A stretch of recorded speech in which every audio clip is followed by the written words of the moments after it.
Hi Libra, how are you? Welcome to Tarot again. This is your monthly love tarot cards reading, monthly love tarot cards predictions for the month of March. हम आपकी love life को check करेंगे। मार्च का महीना आपकी love life के लिए, आपके रिलेशनशिप के लिए कैसा रहने वाला है, और इस रीडिंग में मैं आपको चेक करके बताऊंगी आपकी एनर्जीज क्या हैं, ये महीना आपके लिए कैसा रहेगा, आपके पार्टनर की एनर्जीज क्या हैं, उनका माइंडसेट, उनका एटीट्यूड, उनके इमोशंस, उनके फीलिंग्स आपके लिए क्या होने वाले हैं। और लास्ट में मैं देखूंगी एंजल्स की गाइडेंस। एंजल्स आपको आपकी लव लाइफ के लिए, आपके रिलेशनशिप के लिए क्या गाइडेंस देना चाहते हैं, आपको क्या मैसेजेस देना चाहते हैं। तो यहाँ पर स्टार्ट मैं करने वाली हूँ आपकी एनर्जीज़ के साथ, फिर मैं चेक करूँगी आपके पार्टनर की एनर्जीज़ को। अगर आपके बारे में, आपकी लाइफ के बारे में या किसी और पर्सन की लाइफ के बारे में आप जानना चाहो तो आप बिला झिझक मुझे मेरे व्हाट्सएप नंबर पे कांटेक्ट कर सकते हो। मेरे व्हाट्सएप का नंबर आपको मिल जाएगा इसी वीडियो के डिस्क्रिप्शन बॉक्स में एंड चैनल के अबाउट सेक्शन में, ठीक है। और weekly love tarot cards readings और प्रेडिक्शंस को चेक करने के लिए आपने मेरे सेकंड चैनल टैरो व्लॉग 7 को ज़रूर सब्सक्राइब कर लेना है। वहाँ पर आप अपने लिए जो है weekly love tarot cards reading check कर सकते हो। सो हम देखने वाले हैं इस मंथ में आपकी एनर्जीज क्या रहने वाली हैं। First of all you have 2 of swords, और उसके बाद है यहाँ पर 6 ऑफ सॉर्ड्स की एनर्जी, और फिर है नाइट ऑफ कप्स। ग्रेट। तो इस मंथ में लिब्रा आपका माइंड पता है कैसे बना हुआ है, जिस पर्सन से आप करते हो ना बहुत ज़्यादा प्यार, तो समटाइम ऐसा होता है कि वो पर्सन आपकी थिंकिंग को, आपके थॉट्स को, आपके इमोशंस को समझ नहीं पाता। और पिछले कुछ टाइम से ये चीज़ें आपकी लाइफ में लगातार हो रही हैं। आप अपनी बात को समझाना चाहते हो पर वो पर्सन समझ नहीं रहा, आपका एटीट्यूड उसको समझ में नहीं आ रहा, या फिर उसका एटीट्यूड आपको समझ में नहीं आ रहा। कम्युनिकेशंस आप लोगों में काफ़ी डिस्टर्ब मुझे नज़र आ रहे हैं। कांटेक्ट नहीं हो पा रहा, कम्युनिकेशंस नहीं हो पा रहे, मैसेजेस नहीं हो पा रहे, और मेंटली जो है ना आप मुझे काफ़ी डिस्टर्ब नज़र आ रहे हो सकता है आपकी लाइफ जो है ना पिछले कुछ टाइम में काफ़ी डिस्टर्ब रही है, और घर का माहौल डिस्टर्बिंग था, बहुत सारी इरिटेशन हो रही थी, फ्रस्ट्रेशन हो रही थी। पर देखो यहाँ पर ना एक ऐसी एनर्जी निकली है, आप उस पर्सन की तरफ लौटना चाहते हो जिस पर्सन से आप डी अटैच हो, उसी पर्सन के पास जाना चाहते हो जिस पर्सन से आप बहुत ज़्यादा प्यार करते हो। सो किसी की आपकी लाइफ में वापसी को भी ये एनर्जी शो कर रही है। कोई पर्सन आपके बिना नहीं रह पा रहा और वो आना चाहता है। सो आपकी भी एनर्जीज ऐसी ही बनी है कि आप उसको वेलकम करना चाह रहे हो, उसको दोबारा से अपनी लाइफ में शामिल करना चाहते हो, और सुकून की तरफ जो है ना आपकी लाइफ जा रही है। आपकी लाइफ में सुकून आने वाला है। जैसे भी सिचुएशन थी ना, डिफ़िकल्ट थी, बहुत ज़्यादा फ्रस्ट्रेशन वाली थी, इरिटेशन वाली थी, वो टाइम गुजर चुका है। अब आपकी लाइफ में बहुत सारी खुशियाँ आपको मिलेंगी, और आप जिस भी सिचुएशन में होगे, जिस भी सूरत हाल में होगे, जहाँ पर भी होगे, आप बहुत खुश होगे और आपका माइंड वहाँ पर रिलैक्स होगा। आपको कोई भी किसी तरह से टेंशन नहीं होने वाली। इस मंथ के अंदर ना एक न्यू प्रपोज़ल मुझे आपकी साइड पर आता नज़र आ रहा है, या हो सकता है आप किसी को प्रपोज़ल देना चाहते हो। आपको कोई पर्सन बहुत ज़्यादा पसंद है और आप अपने दिल की बात उसको खुल करके बताने वाले हो कि आप उसको पसंद करते हो, आप उसमें इंटरेस्टेड हो, और उसके साथ अपनी लाइफ का जो है ना आगे सिस्टम बनाना चाह रहे हो। और पता क्या, आप उसको अपने इमोशंस, अपनी फीलिंग्स खुल करके बताओगे। हो सकता है जिस पर्सन से आपकी लड़ाई या झगड़ा हुआ था तो कुछ ना कुछ चीज़ें आपकी साइड से भी वहाँ पर ख़राब हुई थी। सो देखें, किसी भी चीज़ को ना अपनी अना का मसला आपने नहीं बनाना। अगर आपके दिल में किसी के लिए फीलिंग्स हैं, किसी के लिए इमोशंस हैं, किसी के लिए जज्बात हैं, तो आप उस शख्स को खुल करके अपने दिल की बात बता दो, ताकि आपको पता चल पाए कि उस पर्सन के माइंड में आपके लिए क्या चल रहा है और वो आपसे क्या चाहता है, या फिर क्या वो आपके साथ रिलेशनशिप में आना चाहता है, या फिर ऑल रिलेशनशिप की अगर मैं बात करूँ पास्ट के लव की, और आप यहाँ पर कोशिश कर रहे हो, आप ट्राई कर रहे हो, तो चीज़ें बहुत ज़्यादा जो है ना बैलेंस हो जाएंगी, और आप दोनों का जो है ना दोबारा से रिलेशनशिप बन सकता है, रिकन्सिलेशन, रियूनियन हो सकता है। बट डिपेंडिंग ऑन यू कि आप यहाँ पर क्या एफ़र्ट करोगे या फिर आप एफ़र्ट नहीं करने वाले हो। सब कुछ यहाँ पर डिपेंड कर रहा है आपके एटीट्यूड पे, आपके माइंडसेट पे। जिस तरह चीज़ें बेहतर हो रही है ना आपकी लाइफ में, आपने किसी भी सिचुएशन में अपने एटीट्यूड की वजह से ना हालात ख़राब नहीं करने। चाहे आपकी लव लाइफ है, आपका करियर है, आपकी हेल्थ है। अगर हेल्थ की बात करूं तो आपकी हेल्थ मुझे बहुत बेहतर होती नज़र आ रही है। अगर कोई भी मसला आपकी हेल्थ से रिलेटेड बना हुआ था और अगर कांटेक्ट कम्युनिकेशन बेहतर नहीं हो पा रहे थे तो इस मंथ के लास्ट के डेज़ में ना मुझे चीज़ें बेहतर होती नज़र आ रही हैं, अगर आप एफ़र्ट यहाँ पर कर रहे हो तो। क्योंकि अभी मैंने आपके पर्सन की एनर्जीज़ को चेक नहीं किया, उनकी एनर्जीज़ मैं आपको बताती हूँ और फिर ही पता चल पाएगा कि वो पर्सन जो है ना आपके लिए क्या सोच रहा है, क्या फील कर रहा है और उसका माइंडसेट आपके लिए क्या है।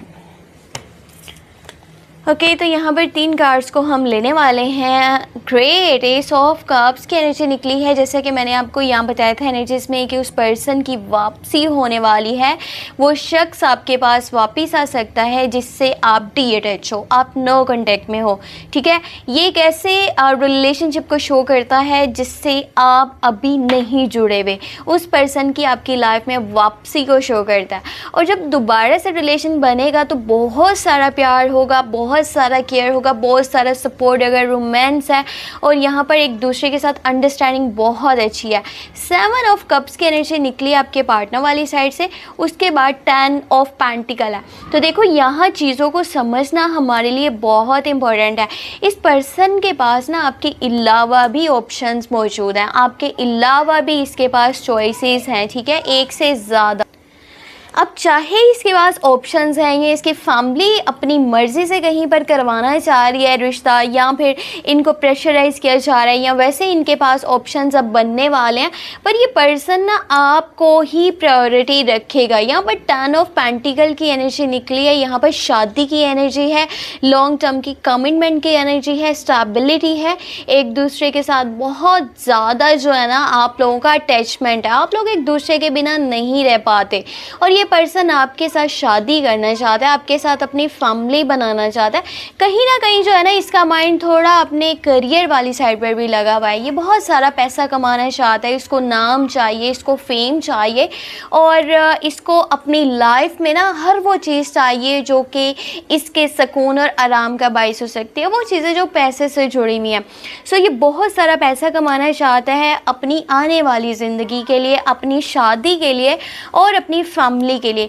ये नहीं चाहता कि जो प्रॉब्लम्स इसने अपनी लाइफ में देखी है ना, अपने बचपन में देखी हैं, चाहे वो पैसे से जुड़ी हुई थी, चाहे वो फैमिली से जुड़ी हुई थी, घर का माहौल डिस्टर्ब था, कुछ भी था, अब ये वो चीज़ें अपनी आने वाली लाइफ में नहीं देखना चाहता और ये अपनी फैमिली को ढेर सारा सपोर्ट करना चाहता है, जो फैमिली ये आपके साथ बनाना चाह रहा है। तो टेंशन नहीं लेनी अगर उसके पास प्रपोजल्स भी हैं, अगर उसके पास ऑप्शंस भी हैं। एक पर्सन जब आपसे प्यार करता है ना, आप ही उसके दिल में हो, तो बेशक उसके पास 100-200 लोग भी होंगे ना ऑप्शंस में, तो वो आपको ही हमेशा प्रायोरिटी रखेगा। कोई जितना मर्जी कोशिश कर ले इनकी लाइफ में शामिल होने की, ये उनको शामिल नहीं करेगा। हो सकता है कभी कभार इनका एटीट्यूड आपको ऐसा लगे कि ये पर्सन आपको वो जो चाहत है या वो प्यार है या वो कदर नहीं दे रहा, बट इन रियलिटी जो है वो आपसे ही प्यार करते हैं और आपके साथ ही आगे चलना चाहते हैं, अपनी पूरी लाइफ को आपके साथ ही गुजारना चाहते हैं। तो अब मैं आपको यहाँ पर चेक करके बताने वाली हूँ एंजल्स की गाइडेंस, एंजल्स के मैसेजेस, एंजल्स आपको क्या गाइडेंस देना चाहते हैं ताकि आप अपनी लव लाइफ को मज़ीद बेहतर से बेहतर कर सको और जो भी प्रॉब्लम्स हैं, इश्यूज़ हैं, आप उनके जल्द से जल्द सल्यूशंस को निकाल पाओ, आप चीज़ों को बेहतर कर पाओ, ठीक है। तो यहाँ पर मैं आपको एंजल्स की गाइडेंस अभी चेक करके बताती हूँ। वैसे ये रीडिंग बहुत अच्छी है, उन लोगों के लिए बहुत बेस्ट है जो अपने पार्टनर से डी-अटैच है। मोस्टली तो मुझे लोग ऐसे ही नज़र आ रहे हैं जिनका कॉन्टेक्ट या कम्युनिकेशन डिस्टर्ब हुआ था पिछले कुछ डेज से। लगा लो कि 2 वीक्स हो गए, 3 वीक्स हो गए या फिर 4 वीक्स की एनर्जी। आप लोग ना एक दूसरे के अगेंस्ट खड़े हो गए थे, आप लोग एक दूसरे से बहुत ज़्यादा जो है ना एटीट्यूड में बात कर रहे थे, आप लोगों की चीज़ें बैलेंस नहीं हो पा रही थी रिलेशनशिप में। तो आप बहुत बेहतरीन नज़र आ रही हैं इन दी मंथ ऑफ मार्च। यहाँ पर एंजल्स की गाइडेंस देखते हैं, S of earth, S of air और उसके बाद 10 ऑफ वाटर। ग्रेट, जिस पर्सन के लिए आप इस टैरो कार्ड रीडिंग को देख रहे हो ना, यहाँ पर न्यू बिगनिंग्स हैं, यहाँ पर न्यू स्टार्टिंग है और यहाँ इस पर्सन के साथ आपके इस पर्सन के साथ आपके शादी के चांसेस बन सकते हैं, ठीक है। यहाँ पर आप लोग एक दूसरे से इमोशनली इस तरह से कनेक्टेड हो ना, एक दूसरे के बिना नहीं रह पाओगे, जितना मर्जी लड़ लो, चाहे पूरा दिन आप लोग एक दूसरे के साथ फाइट करो, बट इन दी एंड आप लोग हमेशा एक दूसरे के साथ ही रहना चाहोगे, एक दूसरे को ही सोचोगे, एक दूसरे में ही सुकून को तलाश करोगे। इस पर्सन के साथ एंजल्स की यही गाइडेंस है कि आपकी शादी की एनर्जीज बनेंगी, इन द लॉन्ग टर्म बन सकती हैं, कुछ माह के अंदर बन सकती हैं। तो कोशिश करें बस अपने एटीट्यूड को बेहतर करें, अपने ईगो को बीच में ना लेकर के आएँ। ये एक पैशनेट लव है, ये एक लॉयल कनेक्शन है, ठीक है। दोनों पार्टनर्स एक दूसरे के साथ दिल से जुड़े हुए हैं, एक दूसरे की कदर करते हैं, बस मुंह पे कभी कभार जो है ना आप लोग एक दूसरे को वो चीज़ें बेहतर तरीके से बता नहीं पाते हो। इसी पर्सन के साथ आपकी फैमिली बनने के चांसेस हैं, आगे चल कर के ये रिलेशनशिप बहुत खूबसूरत होगा। और यहाँ पर जो है ना जितनी भी नाराज़गियाँ हैं, जितने भी कॉन्फ्लिक्ट्स हैं, मिसअंडरस्टैंडिंग्स हैं, वो जल्द से जल्द ख़त्म हो जाएंगी। तो आपने अपने पार्टनर के साथ जुड़े रहना है, और अगर उसके पास अभी प्रपोजल्स भी है ना तो आपने टेंशन नहीं लेनी, जो आपका है वो आपको ही मिलेगा, चाहे जितने भी लोग आ क्यों ना जाएं और आपको परेशान करने की कोशिश क्यों ना कर लें। तो अपने ऊपर ट्रस्ट रखें, अपनी किस्मत के ऊपर ट्रस्ट रखें और आगे बढ़ते रहें और बहुत ज़्यादा खुश रहें, और मुझे भी अपनी दुआ में लाजमी याद रखें। आपने सेकंड चैनल ज़रूर सब्सक्राइब कर लेना है, टेरो व्लॉग 7 के नेम से है। अपने लिए कुछ भी जानना हुआ तो आप मुझे मेरे व्हाट्सएप नंबर पे कांटेक्ट कर सकते हैं। अपना बहुत सारा ख्याल रखें, टेक केयर, बाय बाय।